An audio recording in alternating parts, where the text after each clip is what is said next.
golden coffin. They closed the golden coffin and threw him in the river.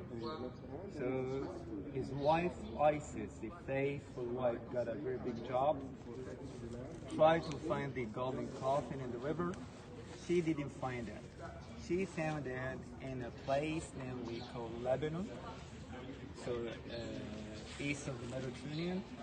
She brought the coffin and the dead body back to Egypt, and by her magic powers, she brought her husband back to life.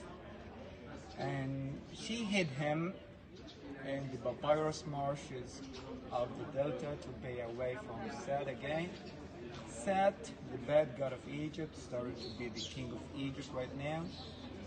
Yeah, he started to be bored by the Egyptian requests and asks, and he asked his advisors to find him a way to enjoy himself. They told him that we never tried hunting at the papyrus marshes in the delta, and in one of these trips he found his brother, and at that time he was very crazy.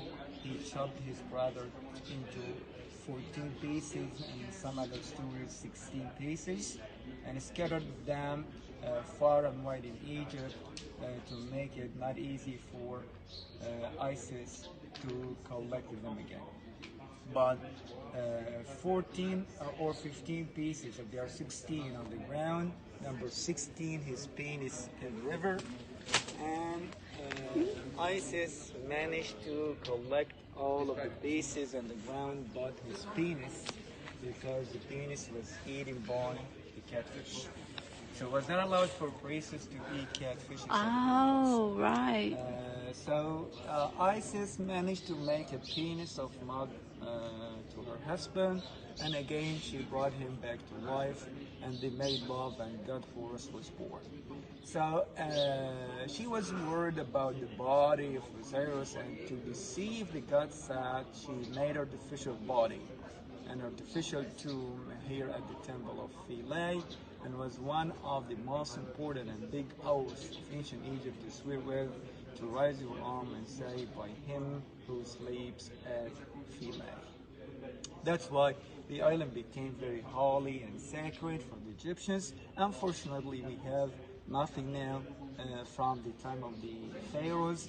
Everything we have now built during the time of the Greeks and Romans. So the biggest thing is the temple over there, temple of the goddess Isis of magic and love in ancient Egypt, built during the time of the Greeks. Everything outside here is built during the time of the Romans. By building the dams around here, the old dam this side and the new dam, and the other side, the island submerged in the water, and the government of Egypt saved it and transported everything of the island to here.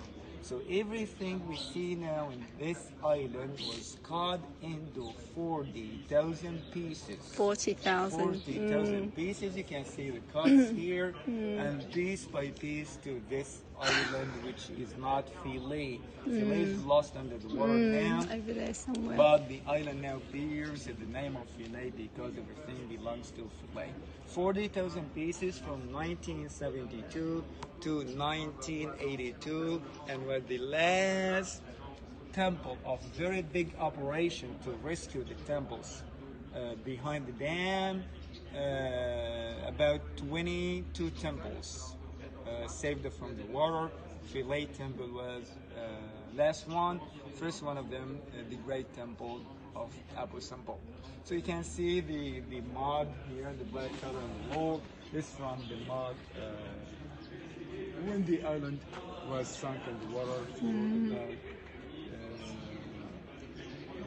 100 years or more than 100 years.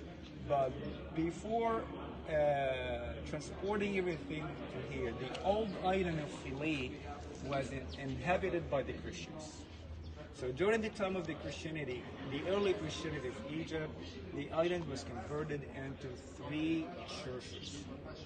So we can see the cross everywhere here in the island, and we see also the damage which made as usual by the Christian defacing what they thought paganism for them.